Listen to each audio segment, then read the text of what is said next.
அஸ்ஸலாமு அலைக்கும். Hi friends, welcome to கஸ்பனா சமையல். எல்லோரும் எப்படி இருக்கீங்க?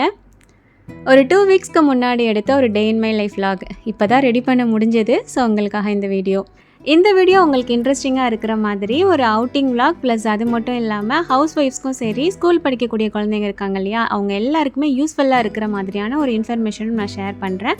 ஸோ வீடியோவை ஸ்கிப் பண்ணாமல் பாருங்கள். ஓகே, இந்த vlog வந்துட்டு ஒரு ஃப்ரைடே ஈவினிங்லேருந்து எடுக்க ஸ்டார்ட் பண்ணேன். திடீர்னு ஹஸ்பண்ட் ஆஃபீஸ்லேருந்து ஃபோன் பண்ணி டின்னர் ஏதாவது செஞ்சுட்டு வெளியில் கொண்டு போய் சாப்பிட்லாமா அப்படிங்கிற மாதிரி கேட்டாங்க. ஓகே, வீட்டில் என்ன இருக்குது அதை வச்சு சிம்பிளாக என்ன பண்ணலாம் அப்படிங்கிற மாதிரி பிளான் பண்ணி தான் பீஃப் சுக்கா வந்து பண்ணலான்னு சொல்லி ரெடி பண்ணிகிட்டு இருந்தேன். எங்கள் ஏரியாவில் ரீஃப் தயா அப்படின்னு சொல்லிட்டு ஒரு மலையாளி ரெஸ்டாரண்ட் ஒன்று இருக்குது. அங்கே வந்து இந்த பீஃப் சில்லி வந்துட்டு செம்ம டேஸ்ட்டாக இருக்கும். ஸோ ஜஸ்ட் அது மாதிரி ட்ரை பண்ணி பார்க்கலாம் அப்படின்னு சொல்லிட்டு நான் வீட்டிலேயே பண்ணலான்னு ரெடி பண்ணிகிட்டு இருந்தேன். ஸோ பீஃப் வந்து பார்த்திங்கன்னா போன்லெஸ்ஸாக வந்துட்டு ஒரு 1/2 kg கிட்டே வாங்கிட்டு நல்லா க்ளீன் பண்ணி வச்சுட்டு, அதில் வந்து பார்த்திங்கன்னா சின்ன வெங்காயம் இருக்குது இல்லையா, அதுலேருந்து ஒரு 15 சின்ன வெங்காயம் போல் கட் பண்ணி சேர்த்துக்கிட்டேன். மீதி இருக்கிற வெங்காயம் வந்துட்டு அந்த மசாலா ரெடி பண்ணுவோம் இல்லையா, அதில் வந்து சேர்த்துக்கலாம் அப்படின்ட்டு. ஸோ அது தனியாக எடுத்து வச்சுட்டேன். இப்போ இதில் வந்துட்டு ஒரு 2 டீஸ்பூன் அளவுக்கு இஞ்சி பூண்டு பேஸ்ட் வந்து சேர்த்துருக்கேன். அதுக்கப்புறமா சில்லி பவுடர் வந்து நம்ம காரத்துக்கு தகுந்த மாதிரி. So Kashmiri chilli powder 1 teaspoon, normal chilli powder 1 teaspoon சேர்த்துருக்கேன். கூடவே 1/2 டீஸ்பூன் மிளகுத்தூள், 1/2 டீஸ்பூன் ஜீரகத்தூள், 1/4 டீஸ்பூன் மஞ்சள் தூள், தேவையான அளவுக்கு உப்பு எல்லாமே சேர்த்து நல்லா மிக்ஸ் பண்ணிவிட்டு, தண்ணி வந்து ரொம்ப கம்மியாக தான் சேர்த்தேன். ஒரு 1/4 கப் அளவுக்கு மட்டும் தண்ணி சேர்த்துருப்பேன். ஸோ நல்லா கலந்து விட்டுட்டு ஒரு அரை மணி நேரத்துலேருந்து 1 மணி நேரம் வரைக்கும் ஊற வச்சுட்டேன். ஊறினதுக்கப்புறம் நம்ம ரெடி பண்ணால் நல்லாயிருக்கும் அப்படின்ட்டு. ஸோ அதை ஒரு பக்கம் ஊற வச்சுட்டு, டீ போடுறதுக்கு பால் வந்து பார்த்திங்கன்னா அடுப்பில் வச்சுருந்தேன். ஸோ அதில் இஞ்சி, அதுக்கப்புறம் டீ தூள் எல்லாம் போட்டு அதுவுமே ரெடி பண்ணிகிட்டு இருந்தேன். டீயுமே கொண்டுட்டு போய் குடிக்கலாம் அப்படிங்கிற மாதிரி பிளான் தான். ஸோ நாங்கள் ஒரு மகரிப்க்கு மேலே கிளம்பலாம் அப்படிங்கிற மாதிரி. ஸோ டீக்கு வந்து ஏதாவது ஸ்நாக்ஸ் வந்து செஞ்சு கொண்டுட்டு போகணும் இல்லையா, அதுக்கு வந்து பிள்ளைங்க ஃப்ரெஞ்ச் ஃப்ரைஸ் வச்சு ஏதாவது செஞ்சு கேட்டிருந்தாங்க.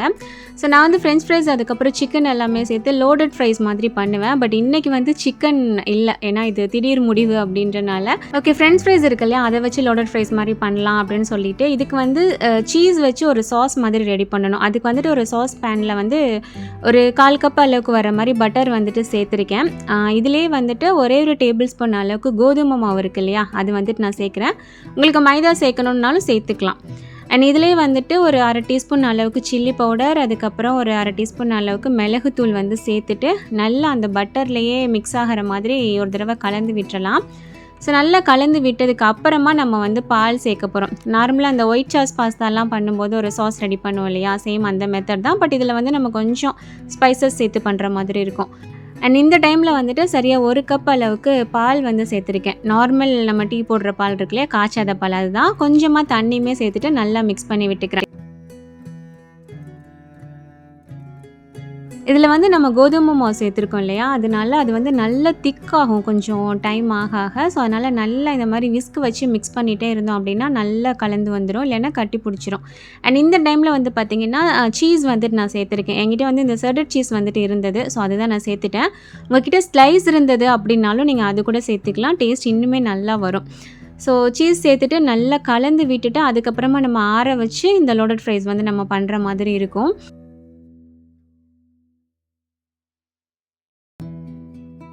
ஓகே, இந்த டைமில் வந்துட்டு இதுக்கு தேவையான அளவுக்கு உப்பு சேர்த்துருக்கேன். சீஸ்லேயுமே உப்பு இருக்கும். ஸோ அதனால் எந்த அளவுக்கு தேவையோ பார்த்துட்டு சேர்த்துக்கோங்க. அதுக்கப்புறம் ஒரு 2 டேபிள் ஸ்பூன் வர்ற மாதிரி டொமேட்டோ கெச்சப் வந்துட்டு நான் சேர்த்துருக்கேன். இதையும் சேர்த்து நல்லா கலந்து விட்டுட்டு அதுக்கப்புறம் ஆஃப் பண்ணி எடுத்து நம்ம ஆற வச்சிட வேண்டியதான். ஸோ ஆறினதுக்கப்புறம் இன்னுமே கூட கொஞ்சம் திக்காகும். ஸோ அதை ரெடி பண்ணி எடுத்துகிட்டு அதுக்கப்புறம் டீ வந்து பார்த்திங்கன்னா வடிகட்டி அதையுமே ஃப்ளாஸ்கில் ஊற்றி வச்சாச்சு.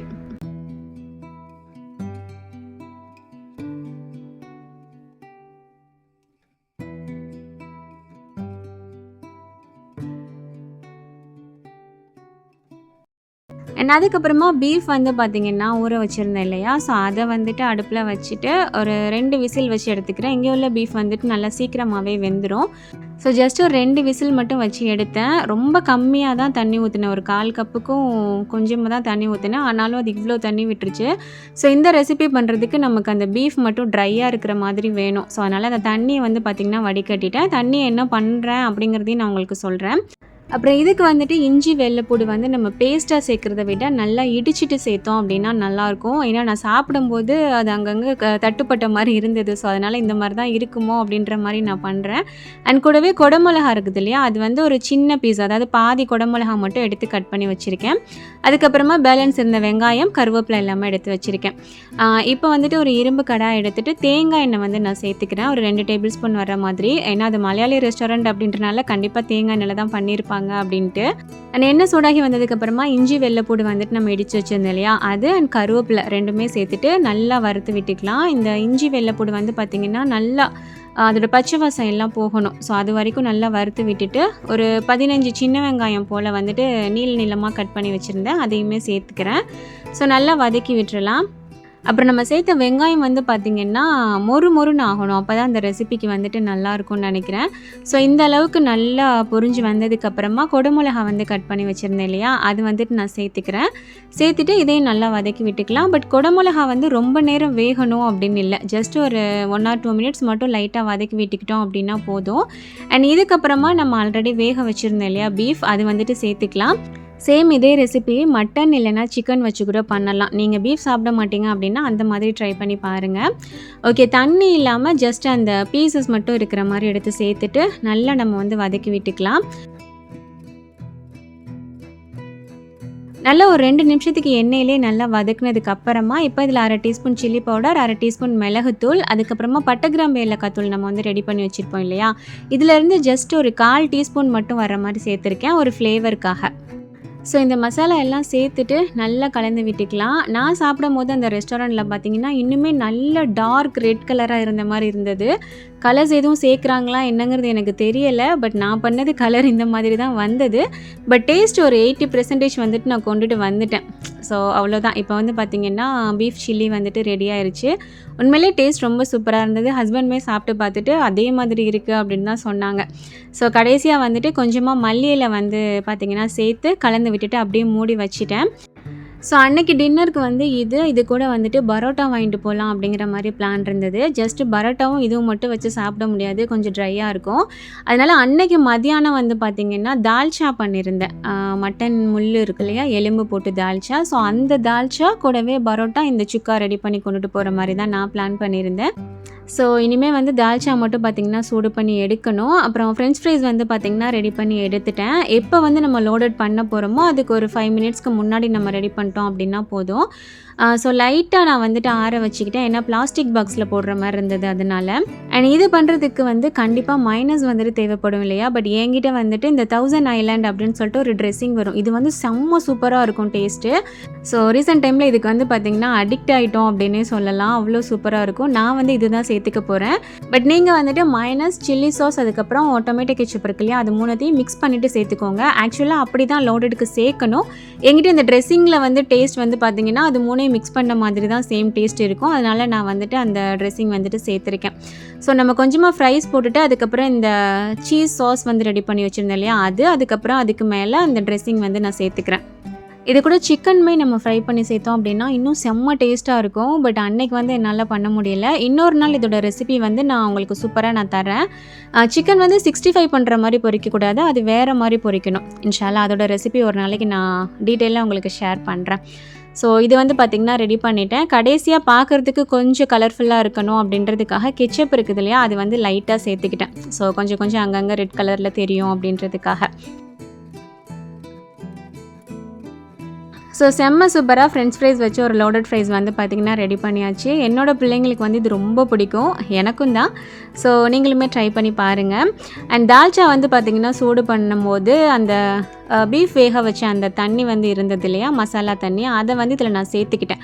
ஏன்னா தால்ச்சா வந்து கொஞ்சம் திக்காக தான் இருந்தது. சரி அதையும் சேர்த்தனா கொஞ்சம் லூஸான மாதிரியும் இருக்கும், அந்த தண்ணியும் வேஸ்ட் பண்ண வேணாம் இல்லையா. ஸோ அதனால் அதையுமே சேர்த்து சூடு பண்ணிட்டேன். ஸோ ஓரளவுக்கு எல்லாமே ரெடி பண்ணியாச்சு. ஹஸ்பண்ட் ஆஃபீஸ்லேருந்து வந்ததுக்கப்புறம் தொழுதுட்டு உடனே கிளம்புற மாதிரி தான் இருந்தது. ஸோ நான் வந்துட்டு அவங்க வந்ததுக்கப்புறம் சாப்பாடு எல்லாத்தையும் பார்த்திங்கன்னா பாக்ஸில் எடுத்து வச்சுட்டேன். அண்ட் பரோட்டா மட்டும் பார்த்திங்கன்னா ஆர்டர் பண்ணியிருந்தேன். ஸோ அது வர்றதுக்குள்ளே இதெல்லாம் எடுத்து வச்சுட்டு மெயினாக வந்து அடுப்பு, கிச்சன் எல்லாத்தையும் க்ளீன் பண்ணி வச்சுட்டு போகணும் இல்லையா. அப்போ தான் நமக்கு திரும்பி வந்து கிச்சனை பார்க்கும்போது கொஞ்சம் மைண்ட் வந்து ஃப்ரீயாக இருக்கும், இல்லைன்னா செம்ம டென்ஷன் ஆகும். ஸோ அதனால் இதை எடுத்து வச்சுட்டு வேலையாக அடுப்பு எல்லாமே தொடச்சி எடுத்துட்டேன். அண்ட் உங்களோட மைண்ட் வாய்ஸ் வந்து எனக்கு இப்போ கேட்குது, ஏதோ முக்கியமான இன்ஃபர்மேஷன் சொல்கிறேன்னு சொன்னியேம்மா, அதை சொல்லேன் அப்படின்னு சொல்லிட்டு. ஸோ ரெசிபி கண்டினியூவாக சொல்லணுன்றதுக்காக தான் கொஞ்சம் டிலே ஆயிடுச்சு, சாரி. ஸோ வீட்டில் இருக்கக்கூடிய ஹவுஸ் ஒய்ஃப்ஸாக இருக்கட்டும், இல்லைன்னா ஸ்கூல் படிக்கக்கூடிய பிள்ளைங்களுக்கு வந்து யூஸ் ஆகிற மாதிரியான ஒரு விஷயம் தான் இது. ஆல்ரெடி நம்ம சேனலில் இதை பற்றி நான் சொல்லியிருக்கேன், நிறைய பேருக்கு யூஸ்ஃபுல்லாகவும் இருந்துகிட்ருக்கு. ஓகே, திரும்பவும் ஒரு தடவை ரிமைண்ட் பண்ணலாமே அப்படின்றதுக்காக தான். வீட்டில் இருக்கக்கூடிய லேடிஸ் நிறையா பேருக்கு இங்கிலீஷ் கற்றுக்கணும் அப்படிங்கிற ஒரு ஆசை இருக்கும் இல்லையா? ஸோ உங்களுக்காக ஸ்போக்கன் இங்கிலீஷ் கிளாஸ் குரூப் மூலியமாக நீங்கள் படிக்கிறதுக்கு வெறும் 250 ரூபா தான். நிறையா பேருக்கு நமக்கு வந்து கொஞ்சமாவது இங்கிலீஷ் கற்றுக்கணும், நம்மளோட பிள்ளைங்களுக்கு சொல்லிக் கொடுக்குற அளவுக்காவது இங்கிலீஷ் கற்றுக்கணும் அப்படிங்கிற மாதிரியான ஏக்கம் கண்டிப்பாக இருக்கும். பட் இந்த வயசுக்கு அப்புறம் நம்ம எங்கே போய் படிக்கிறது, இல்லை நம்ம ஆன்லைன்லேயே படிக்கணும் அப்படின்னாலும் 2000-3000 ஃபீஸ் கேட்குறாங்களே அப்படிங்கிற மாதிரி கண்டிப்பாக நிறைய பேர் யோசிச்சுட்ருப்பீங்க. ஸோ குரூப் மூலியமாக நீங்கள் படிக்கிறதுக்கு வாரத்தில் 3 நாள் கிளாஸ்க்கு வெறும் 250 ரூபா தான் வாங்குறாங்க அப்படின்னா கண்டிப்பாக இது உங்களுக்கு ரொம்ப ரொம்ப ஒரு பயனுள்ள கிளாஸாக இருக்கும். வீட்டில் இருக்கக்கூடிய ஹவுஸ் ஒய்ஃப்ஸ் இங்கிலீஷ் கற்றுக்கணும், அதுவும் வீட்டில் இருந்தே கற்றுக்கணும், அதுவும் ரொம்ப ரொம்ப கம்மியான ஃபீஸில் கற்றுக்கணும் அப்படின்னா இது நல்ல ஆப்பர்ச்சுனிட்டி உங்களுக்கு. இது மட்டும் இல்லாமல் ஸ்கூல் படிக்கக்கூடிய பிள்ளைங்க அவங்க வீட்டில் இருக்கிறாங்க, இவங்களுக்கு ஆன்லைன் மூலியமாக சூப்பரான சப்ஜெக்ட் கிளாஸஸ் எடுக்கிற மாதிரியான டீச்சர்ஸ் வந்து எங்களுக்கு வேணும் அப்படிங்கிற மாதிரி நினச்சிங்கனாலும் இவங்கக்கிட்ட அந்த கிளாஸஸ்மே இருக்குது. தமிழ், இங்கிலீஷ், சயின்ஸ், மேக்ஸ் இந்த மாதிரி என்ன சப்ஜெக்ட் வேணும் அப்படின்னாலும் நீங்கள் வந்து சூப்பராக படிக்க வச்சுக்கலாம். இதுக்கான ஃபீஸ் அமௌண்ட் வந்து நீங்கள் அவங்கள காண்டாக்ட் பண்ணுவீங்க இல்லையா? ஸோ அவங்கக்கிட்ட எவ்வளோ ஃபீஸ் அப்படிங்கிறத நீங்கள் விசாரிச்சுக்கோங்க. அண்ட் ஸ்போக்கன் இங்கிலீஷ் வந்துட்டு எங்களுக்கு குரூப் மூலியமாக படிக்க வேணாம், எங்களுக்கு வந்து செப்பரேட் கிளாஸ் படிக்கணும் அப்படின்னு யாராவது ஆசைப்பட்றீங்க அப்படின்னாலும் உங்களோட ஃபீஸ் டீட்டெயிலும் நீங்கள் அவங்கக்கிட்ட தாராளமாக கேட்டுக்கலாம். அண்ட் இதுலேயே இன்னொரு முக்கியமான விஷயமும் சொல்லிக்கிறேன், அப்ராடில் இருக்கக்கூடிய நிறைய பேரண்ட்ஸ்க்கு எங்களோட பிள்ளைங்க தமிழ் கற்றுக்கணும் சிஸ்டர், அதுக்கு ஏதாவது கிளாஸ் இருக்கா அப்படிங்கிற மாதிரி நீங்கள் நினச்சிட்டு இருப்பீங்க இல்லையா?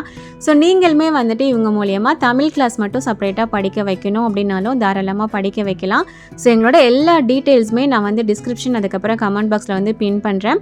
இவங்களோட குரூப் லிங்க்கும் நான் கொடுக்குறேன், நீங்கள் அதில் ஜாயின் பண்ணிவிட்டு உங்களுக்கு ஏதாவது டீட்டெயில்ஸ் வேணும் அப்படின்னா நீங்கள் கேட்டுட்டு உங்களுக்கு என்ன மாதிரி கிளாஸ் வேணுமோ அதில் வந்து நீங்கள் ஜாயின் பண்ணிக்கலாம். நமக்கு கல்யாணம் ஆயிடுச்சு, குழந்தை பேத்தாச்சு, லைஃப்பில் செட்டில் ஆகிட்டோம், இனிமேல் என்ன இருக்குது, இதுக்கப்புறம் என்னத்துக்கு நம்ம இங்கிலீஷ்லாம் கற்றுக்க போகிறோம் அப்படின்ற மாதிரி நினைக்கிறீங்களா? தயவு செஞ்சு அந்த மாதிரி ஒரு எண்ணம் இருந்ததுன்னா கண்டிப்பாக அதை மாற்றிக்கோங்க. நம்மளோட லைஃப் முடிகிற வரைக்கும் நமக்கு கற்றுக்க வேண்டிய சில விஷயங்கள் இருந்துக்கிட்டே தான் இருக்கும். ஸோ இந்த விஷயத்தை உங்களோட வாய்ப்பாக நினச்சி நீங்கள் பயன்படுத்திப்பீங்கன்னு நான் நம்புகிறேன்.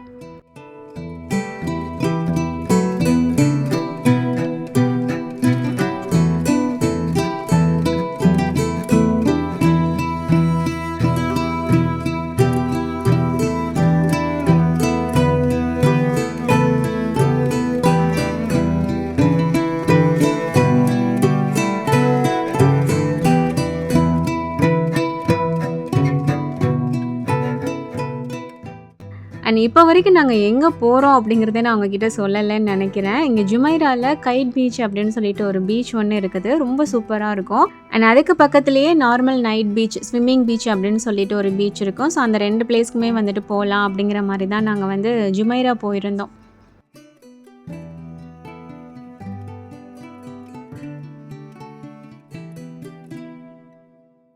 ஸோ ஃபஸ்ட்டு வந்துட்டு கைட் பீச் போயிட்டு சும்மா ஒரு 10 நிமிஷம் போல் மட்டும் அங்கே இருந்துட்டு அதுக்கப்புறமா பார்த்தீங்கன்னா அங்கே இன்னொரு பிளேஸ் சொன்னேன் இல்லையா, அங்கே வந்துட்டு போயிட்டோம். ஏன்னா இது வந்து ஆல்ரெடி பார்த்த இடம் தான், அந்த சைடு வந்து இன்றைக்கி போய் அங்கே போய் சாப்பிட்லாம் அப்படிங்கிற மாதிரி தான் பிளான் பண்ணியிருந்தோம். ஸோ அதனால் இங்கே கொஞ்சம் நேரம் மட்டும் இருந்துட்டு அங்கே கிளம்பிட்டோம்.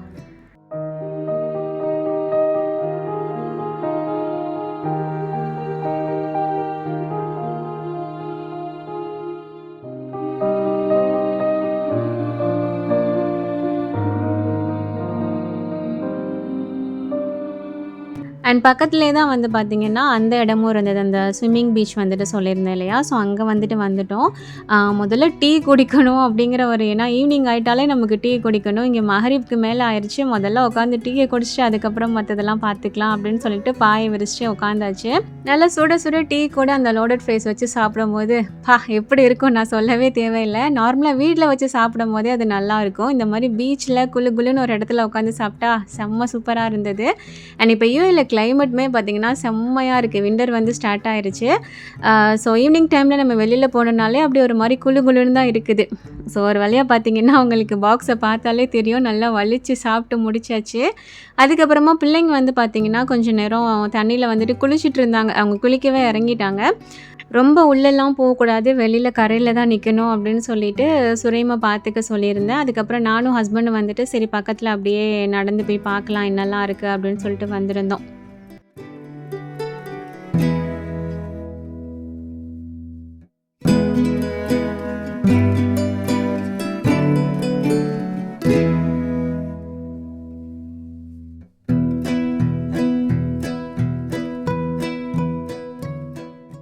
அப்படியே நடந்து உள்ள போயிட்டு இருக்கும்போது பார்த்தீங்கன்னா, அங்க அந்த கடல் தண்ணி வந்து பார்த்தீங்கன்னா இருந்தது. ஸோ அந்த இடத்துல வந்து நெறைய பாசி புடிச்சு போய் செம்மையா வழுக்குச்சு.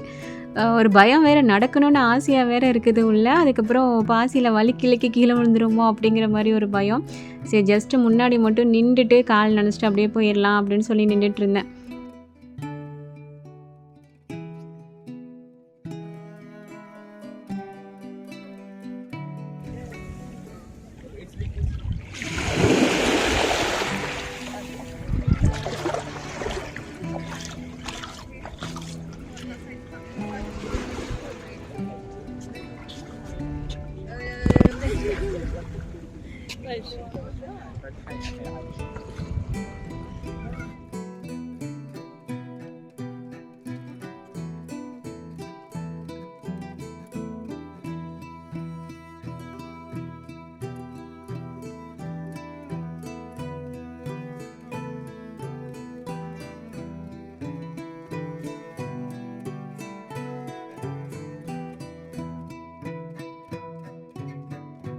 ஸோ கொஞ்ச நேரம் அங்க நின்னுட்டு இருந்துட்டு, அதுக்கப்புறம் பார்த்தீங்கன்னா, கிளம்பி வந்துட்டோம். இந்த பக்கம் சேர்ஸ்லாம் போட்டு வச்சிருப்பாங்க இல்லையா? சரி கொஞ்ச நேரம் அங்க உட்காந்துட்டு அதுக்கப்புறமா போலாம் அப்படின்ட்டு.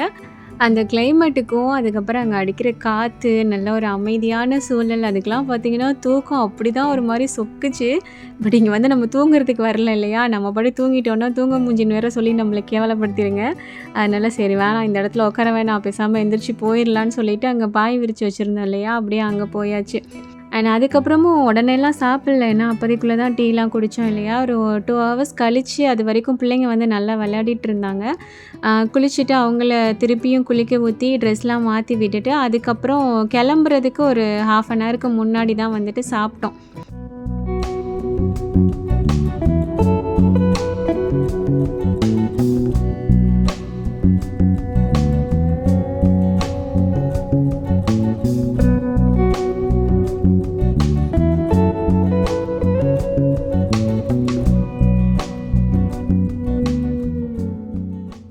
அப்புறம் தால்ச்சா வந்துட்டு நான் எடுத்துகிட்டு வந்திருந்தேன் இல்லையா? அது நல்லா சுட சுட இருக்கும்போதே அந்த டிஃபன் பாக்ஸில ஊத்திட்டு நல்லா க்ளோஸ் பண்ணிட்டேன். ஸோ அந்த ஹீட்டுக்கு வந்து பார்த்திங்கன்னா, அந்த பாக்ஸ் நல்லா டைட் ஆயிருச்சு. நானும் எவ்வளவோ ட்ரை பண்ணி பார்த்தேன். தொறக்க முடியல. சரி நம்மளால முடியல ஹஸ்பண்ட்ட குடுத்துடலான்னு சொல்லிட்டு அவங்கள்ட்ட குடுத்தா, அவங்களும் எவ்வளோ ட்ரை பண்ணாங்க. இன்னொன்னு அவங்க கையில நெகமே இல்ல கொஞ்சம் ட்ரை பண்ணி தொறக்கிறதுக்கு. அதுக்கப்புறம் என் பையன் வந்துட்டு நான் ட்ரை பண்ணுறேம்மான்னு சொல்லிட்டு அவன் வாங்கி கரண்டி இருக்குல்ல, அதெல்லாம் வச்சு குத்திலாம் தொறந்து பார்த்தா, ஆனாலும் அது தொறக்கவே முடியல. பேசாம சுக்கா மட்டும் வச்சு சாப்பிட்டுட்டு போயிடலாமா அப்படிங்கிற மாதிரிலாம் முடிவு பண்ணியாச்சு. அதுக்கப்புறம் சரி கொஞ்சம் ட்ரை பண்ணி பார்க்கலான்னு சொல்லிட்டு, கடைசியில என்னோட பலத்த ஃபுல்லா கொடுத்து அதுக்கப்புறம் நான் தான் தொறந்தேன். அதில ஒரு பெருமை வேற எனக்கு நான் தான் தொறந்துட்டேன்னு. ஆனாலும் என்னோட கை, நெகம், விரல்லாம் பார்த்தீங்கன்னா சரியான வலி. கிட்டத்தட்ட ஒரு 1/4 மணி நேரமா அது கூட போராடி அதுக்கப்புறம் தொறந்த மாரி இருந்தது. இதுதான் நம்ம லாஸ்ட்டா வச்சுக்கணும். ரொம்ப சுட சுட இருக்கும்போது இவ்வளோ டைட்டா நம்ம க்ளோஸ் பண்ணக்கூடாது அப்படிங்கிற மாரி ஒரு பாடம். ஸோ அதுக்கப்புறம் பார்த்தீங்கன்னா, எடுத்து வச்சு சாப்பிட ஆரம்பிச்சாச்சு.